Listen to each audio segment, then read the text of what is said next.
Donc je préfère capituler. Et je me rappelle une phrase qu'il prononçait, parce qu'il parlait un peu le français, et il disait « Ah, la guerre, plein le cul, la guerre ». Donc ils n'étaient pas rasés, ils étaient débraillés alors qu'avant c'était des soldats impressionnants. Dès qu'ils ils ont capitulé, ils sont devenus prisonniers de guerre, ils sont redevenus de gentils humains dans les jours qui ont suivi.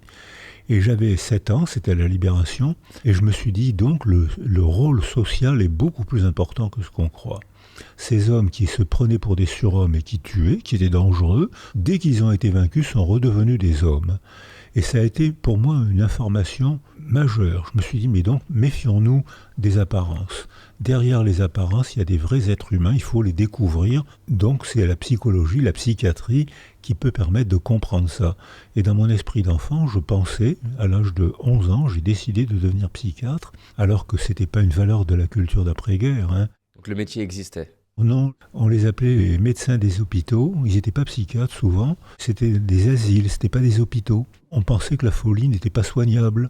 Donc on abandonnait les gens, et puis s'ils étaient abandonnés, effectivement, ils n'étaient pas soignés.